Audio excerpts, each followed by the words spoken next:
राज्याचा अर्थसंकल्प सादर होतोय. जनरल घेतो तुम्ही बोला. हां बोला. मी तुम्हाला आणखी प्रश्न विचारणार आहे. आपल्या शेतकऱ्यांना ना यांनी ती मोफत वीज योजना जी सुरू केली त्या योजनेअंतर्गत 2029 पर्यंत सगळी बिलं वेव केली जाणार. पण यांनी काय केलं आहे याची आपल्याला माहितीच दिलेली नाही की त्याचं पूर्वीचं काय होणार. त्यामुळे आत्ता शेतकऱ्यांना जी बिलं येतात ती लागतात. वीज बिल ना वीज बिल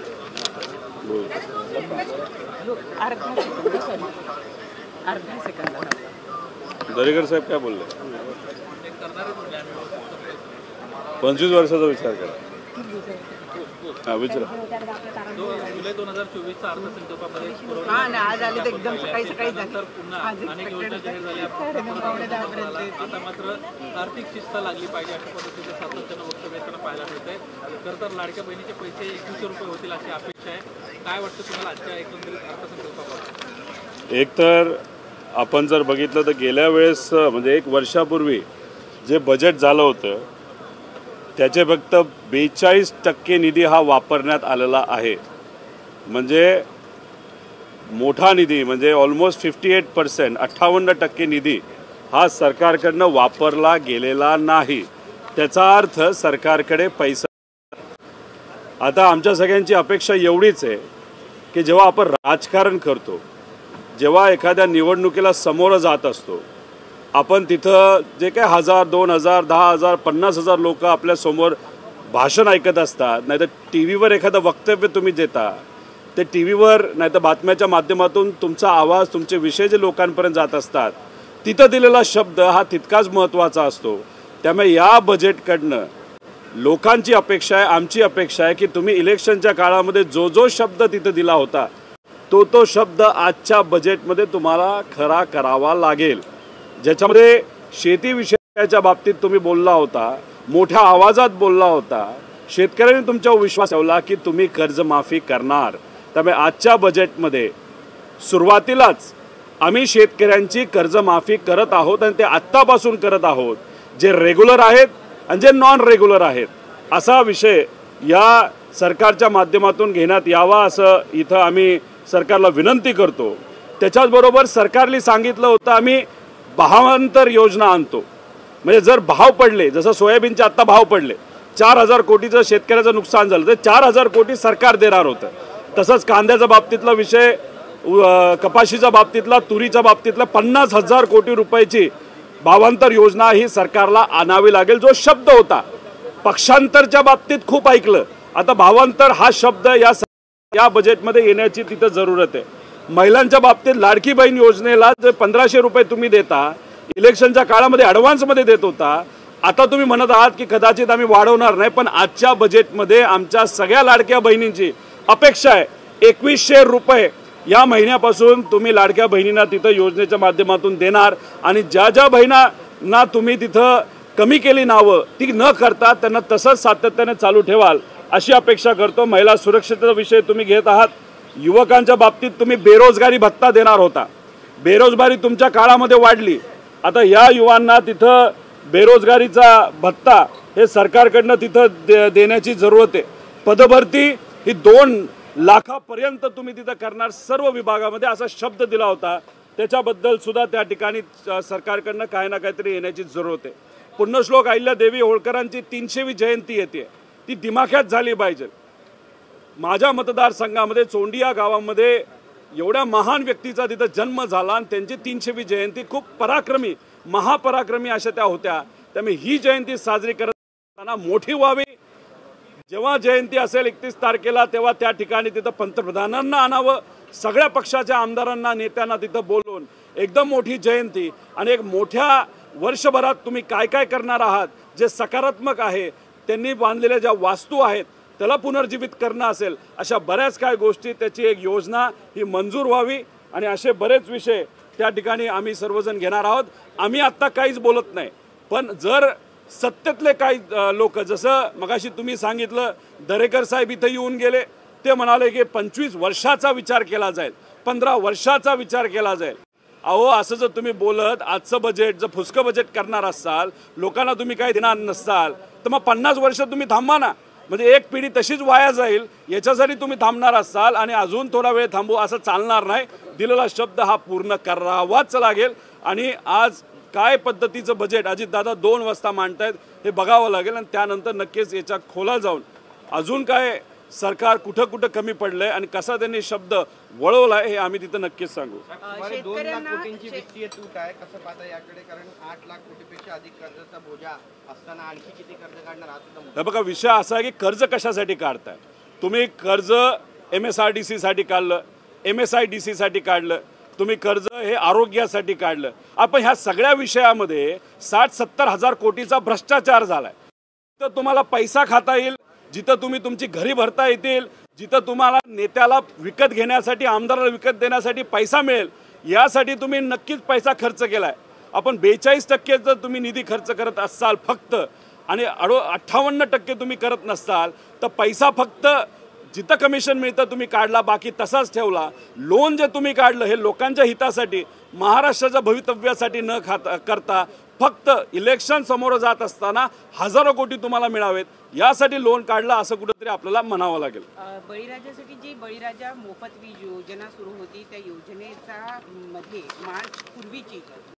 मार्च 2024च्या पूर्वीची बिलं आता शेतकऱ्यांना येत आहेत. त्यामुळे लाखोंची बिलं अजून शेतकऱ्यांना येताना बघायला मिळतात, कारण शासनानं धोरण स्पष्ट केलं नाही. शेतकऱ्यांनी भूमिका स्पष्ट केली. आम्हाला अपेक्षा आहे की हे बघा, काही दिवसांपूर्वी म्हणजे 7 तारखेला एक अर्ध बजेट झालंय. सहसा फायनान्स मिनिस्टर हे पूर्ण बजेट तिथं सादर करत असतात, पण देवेंद्र फडणवीस साहेबांचं 7 तारखेचं भाषण तुम्ही ऐकलं तर ज्या ज्या काही चांगल्या गोष्टी आहेत त्या त्यांनी बोलून दाखवल्या. आणि आता दादांकडे काय दिलं असावं, तर ज्या अवघड गोष्टी आहेत त्या दादांकडे दिल्या असाव्या, जेणेकरून कदाचित दादांचं नाव खराब व्हावं. नाहीतर फायनान्स मिनिस्टरली बजेट एवढं फुसकं तिथं सादर केलं असं काहीतरी असावं. आणि तिथं बोलत असताना त्यांनी सांगितलं आता आम्ही सोलार बसवतोय, मग सोलार लागतील, त्यातून मग पॉवर निघेल, मग पॉवर निघाल्यानंतर शेतकऱ्याला मोफत वीज मिळेल. अहो, काळामध्ये त्याच्या आधी जी काही शेतकऱ्याची बिलं होती ती तुम्ही माफ करणार असं सांगितलं होतं. पूर्वीची बिलं माफ करणार ही मराठीचं जर वाक्य ऐकलं तर शेतकऱ्याला, आम्हाला सगळ्यांना हेच वाटलं होतं, जे आजही वाटतंय की तुम्ही पूर्वीची बिलं माफ करणार आणि याच्या पुढे 1 रुपया सुद्धा शेतकऱ्याला तिथं लावणार नाही. आणि तुम्ही तसं वागला नाहीत. त्याचा अर्थ इलेक्शनला फक्त शेतकऱ्याच्या मताचा, कुटुंबाच्या मताचा तुम्ही वापर करून घेतला. आता वापर झाला, तुम्ही सत्तेत आला, शेतकऱ्याला विसरवलं आणि आता फक्त तिथं गणवागणवीचं काम हे सरकारच्या माध्यमातून होतंय. तेही आता या बजेटमध्ये अजितदादा या बाबतीत काय बोलतात हे त्या ठिकाणी आपल्याला बघावं लागेल. कारखान्यांना 1100 कोटी रुपयांच्या 9 कारखान्यांना पक्षाची संबंधितच कारखाने, एक कारखाना आहे राष्ट्रवादीचा, भाजपचे 3 कारखाने आहेत आणि शिंदेचे 2-3 कारखाने त्यांच्या पक्षाची. बघा, कारखाना असा असतो जो एफिशियंटली चालतो, चांगल्या पद्धतीचा भाव शेतकऱ्याला देत असतो. आणि असे काही कारखाने असतात ते काही नीट चालत नसतात, त्यात बऱ्याच काही चुकीच्या गोष्टी होत असतात, भ्रष्टाचार होत असतो. त्यामुळे बाकी कोऑपरेटिव्हला जर तुम्ही कम्पेअर केलं तर जे चांगले चालतात, जे खराब चालतात, अप्रत्यक्षपणे प्रत्यक्षपणे जे चालू शकत नाहीत कारखाने, अशांना तुम्ही 1100 कोटी रुपये तिथं देता. म्हणजे कुठंतरी अनप्रोडक्टिव्हनेस, नाही तर जिथं एफिशियन्सी नाही तिथं तुम्ही प्रोत्साहन देता. फक्त का? कारण का ते नेते तुमच्या पक्षात आलेत, तुमच्या पार्टीमध्ये आलेत, तुमच्याबरोबर सत्तेत आलेले आहेत. मग हे जे काय आता चाललेलं आहे की सामान्य लोकांचा पैसा अशा पद्धतीने राजकीय हेतूतून जर वापरला जात असेल फक्त नेत्याला खुश करण्यासाठी, आणि तो पैसा तुम्ही जर बघितला तो शेतकऱ्याच्या खात्यामध्ये जात नाही, तो मशिनरी विकत घेण्यासाठी जातो. ते तिकडनं पूर्वीचं कोणाचं तरी देय बाकी असतं एखाद्या सप्लायरचं, त्याला पैसे देण्यासाठी जातं. पण शेतकऱ्याच्या खात्यामध्ये हा कधी पैसा चालत नाही. असं जर हे सरकार वागत असेल, हजारो कोटी फक्त नेत्यांना खुश करण्यासाठी वापरले जात असतील तर हे कोणाचं सरकार आहे असा प्रश्न होतो. सामान्य लोकांचं सरकार नसून हे नेत्यांचं आणि कॉन्ट्रॅक्टदारांचं सरकार आहे असं आपल्याला म्हणावं लागेल. रवींद्र धंगेकर आता एक वेगळा निर्णय घेत आहेत. एकनाथ शिंदेच्या शिवसेनेमध्ये आज ते प्रवेश होत. माझं एकच मत आहे की शिंदे साहेबांची जी काय राजकीय बोट आहे ती जड झालेली आहे, क्षमतेच्या बाहेर जायला लागलेली. भाजपचं तसंच झालंय, दादांचं तसंच झालंय. जे लोकांच्या हितासाठी लढणारे ते मात्र या बाजूला या पक्षाच्या या सरकारच्या विरोधात तिथं लढत आहेत. अशात दंगेकर सारखा सामान्य लोकांचा कार्यकर्ता जर आज सत्तेत जाण्यासाठी तिथं जर एखाद्या पक्षामध्ये प्रवेश करत असेल, विचार बदलत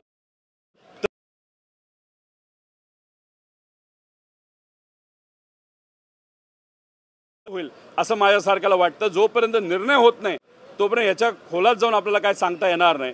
काय शेवटी विरोधात राहत असताना सगळ्यात काय चांगल्या गोष्टी असत नाहीत.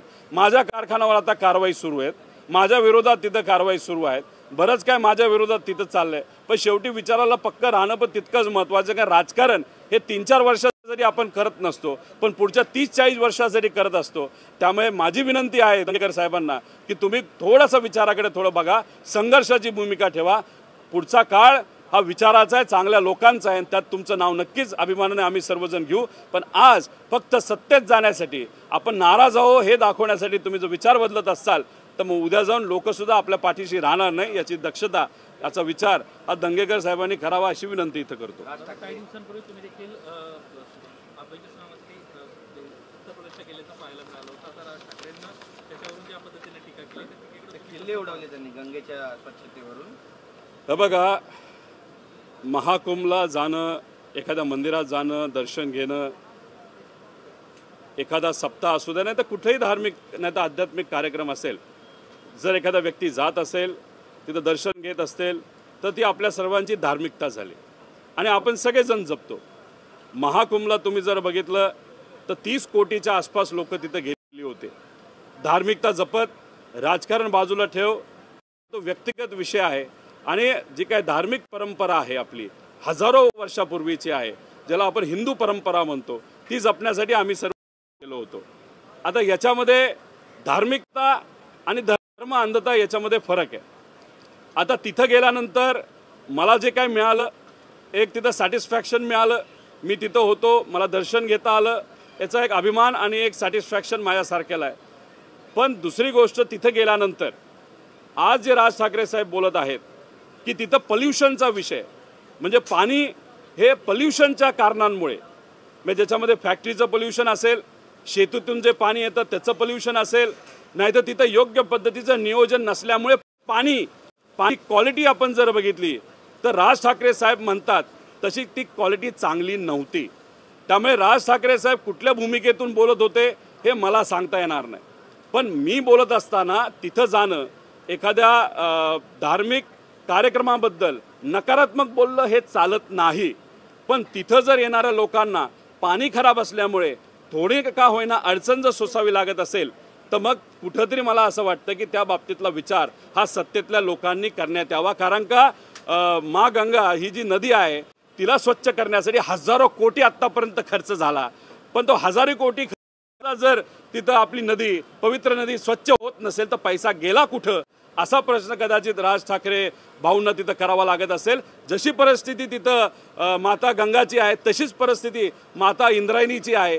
आज इंद्रायणीमध्ये जाताना आपल्याला तिथं हातसुद्धा लावता येत नाही अशी परिस्थिती पाण्याच्या क्वालिटीची आहे.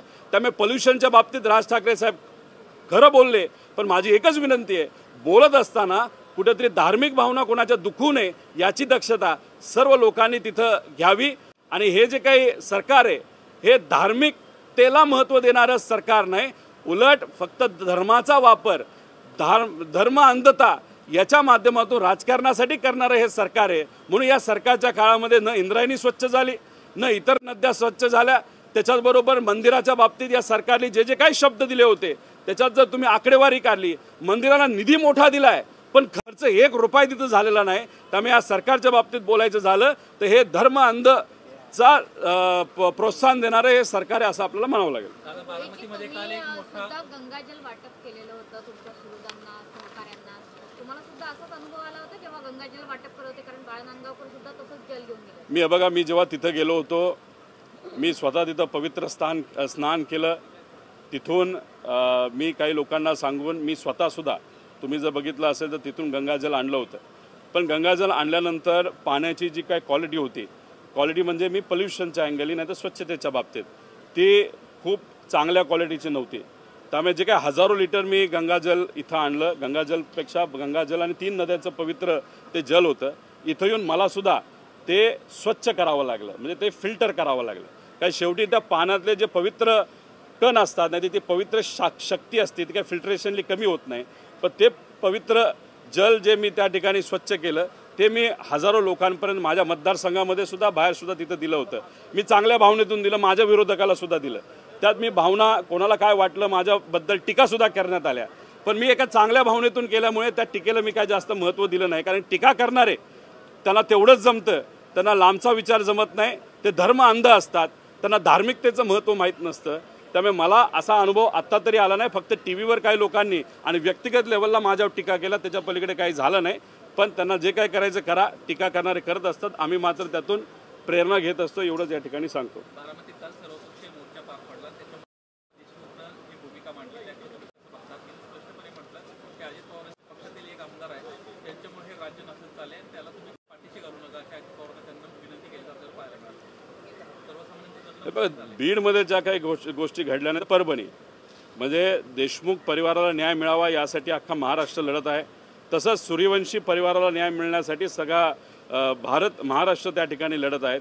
तसंच माझं एक मत आहे की याच्यामध्ये आपण जर बघितलं तर जालन्यामध्ये धनगर समाजाच्या एका मुलावर मारहाण झाली, त्या मुलाला सुद्धा न्याय मिळण्याची जरूरत आहे. तसंच जर तुम्ही बघितलं सत्तेत असणारे काही आमदार आणि कदाचित विरोधात सुद्धा असणारे काही आमदार, त्यांचे कार्यकर्ते स्वतः आमदार झाल्यासारखं मंत्री झाल्यासारखं जर मतदारसंघामध्ये वागत असतील तर त्या कार्यकर्त्याला धरलं पाहिजे आणि जेलमध्ये टाकलं पाहिजे. समाज, कारण का गुन्हेगारी करत असताना कुठेही समाज तिथं नसतो, गुन्हेगार हा गुन्हेगार असतो. त्यामुळे काल बारामतीची भूमिका तिथं लहान मुलीली, जिला उद्या जाऊन डॉक्टर बनायचे अशा मुलीली तिथं व्यक्त केली. तसंच भावना सूर्यवंशी परिवाराच्या, इतर लोकांवर ज्यांच्यावर अन्याय झाला त्यांच्या परिवाराच्या. त्यामुळे सगळ्या लोकांना न्याय मिळण्यासाठी सरकारली त्या ठिकाणी पुढाकार घेऊन राजकारण बाजूला ठेवून कारवाई करण्याची जरूरत आहे, ते सुद्धा लवकर करण्याची जरूरत आहे असं मला तरी वाटतं. आता कालच जर तुम्ही बघितलं तर एक पोलीस अधिकारी तो त्याच्या पॉवरचा वापर करत आणि कदाचित काही सत्तेदारांचा त्यांना वरदास्त आहे असं म्हणलं जातं, त्यांनी तिथं एका महिलेचा रेप केला. अतिशय दुर्दैवी गोष्ट. म्हणजे शेताचं कुंपणं शेत खायला लागलं, नाही तर जे रक्षक आहेत तेच जर भक्षक झाले तर मग काय संदेश बाहेर जातो की तुम्ही तिथं पोलीस स्टेशनलाच जायचं नाही, कारण का पोलीस स्टेशनमध्ये बसणारे पण काही लोक अतिशय वाईट प्रवृत्तीचे, असा कुठेतरी संदेश जायला लागला आहे. म्हणजे गुंडांना तर भीती राहिलीच नाही, पण वर्दीचा मान सन्मान करणारे जे सर्व पोलीस अधिकारी आहेत त्यातले काही जण जर वर्दीचा चुकीचा वापर करत असतील तर अशा लोकांना चुन के पकडलं पाहिजे आणि जेलमध्ये टाकलं पाहिजे असं आम्हाला सगळ्यांना तिथं वाटतं.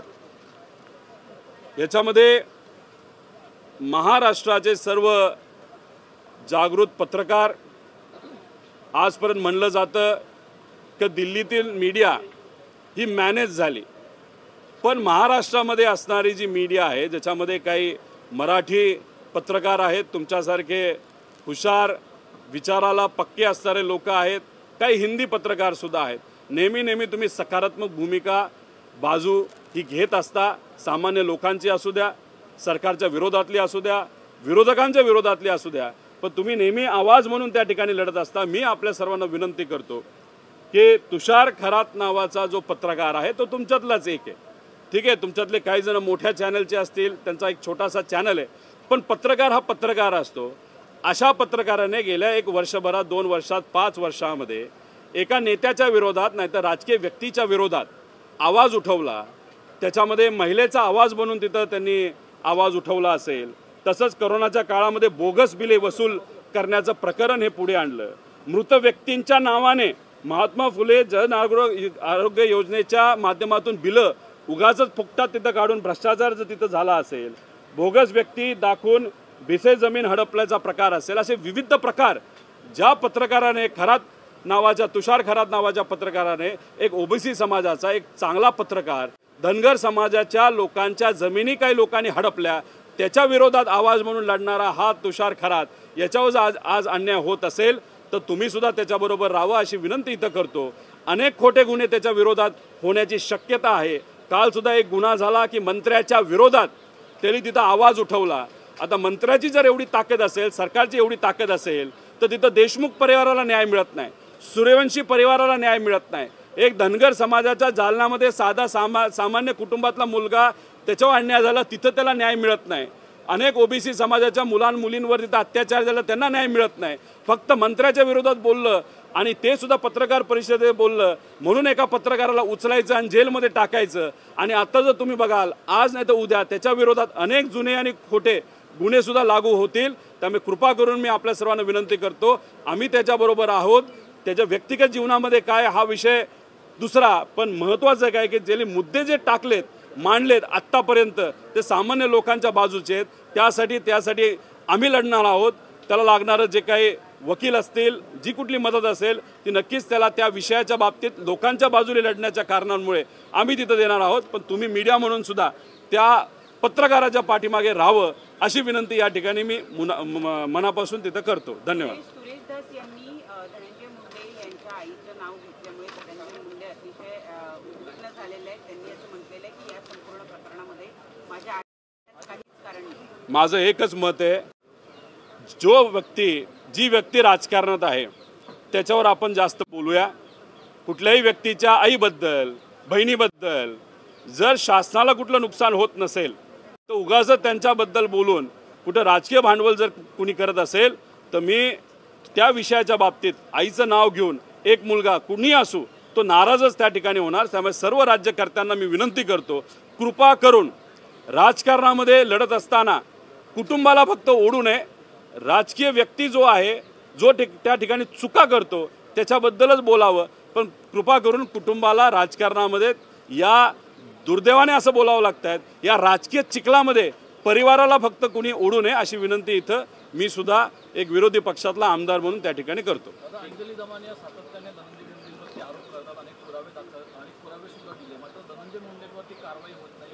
पोलीस त्यांना सहभागी आहेत, त्यामुळे त्यांच्यासह सर्वांना सह आरोपी करायची त्यांची मागणी आहे. नाही बघा, सत्तेत असणारा एक आमदार जो मंत्री असतो आणि त्याचा मित्र जो मोठा गुन्हेगार असेल तर त्यांच्या मित्राला म्हणजे वाल्मिक कराडला असं कुठंतरी वाटत होतं, नाही तर कदाचित त्यांना पाठिंबासुद्धा असेल की सरकार आपल्याबरोबर आहे. आणि त्या हेतूतून इतक्या वाईट पद्धतीने कोणाचा मर्डर केला जात असेल, पैसा जर उखळला जात असेल, एक वेगळी गँग चालवली जात असेल, तर मग सत्तेत असणारा त्या काळी त्यावेळेस जो मंत्री होता त्यांनासुद्धा सह आरोपी केलं पाहिजे असं आमच्या सगळ्यांची सुद्धा मागणी आहे. पारदर्शक पद्धतीने कुठंतरी इन्व्हेस्टिगेशन झालं पाहिजे, खरं काय खोटं काय हे लोकांसमोर तिथं आलं पाहिजे. दमानिया ताईंना मला विनंती करायची आहे की सूर्यवंशीवर सुद्धा तिथं अन्याय झालेला आहे. तसंच आज या खरात जो कार्यकर्ता नाही तर पत्रकार त्याच्यावर अन्याय झालेला, तिथं सुद्धा भ्रष्टाचार नाही तर चुकीच्या गोष्टी झाल्यात. कदाचित बीड पॅटर्न तर झालंच आहे, पण आता हे सातमधलं हे जे मतदारसंघातलं पॅटर्न आहे हे अतिशय भयानक आहे. ह्याच्या खोलामध्ये सुद्धा सगळ्यांनी जावं आणि जे काय खरं आहे खोटं आहे हे त्या ठिकाणी पुढं यावं. आम्ही सुद्धा चूक केली असेल तर आमच्या विरोधात बोलायला काय हरकत नाही. जो चूक करतो त्याच्या विरोधात बोलणं हे महत्त्वाचं आहे. लोकांसमोर त्या गोष्टी आणणं पण तितकंच महत्त्वाचं आहे. थँक्यू.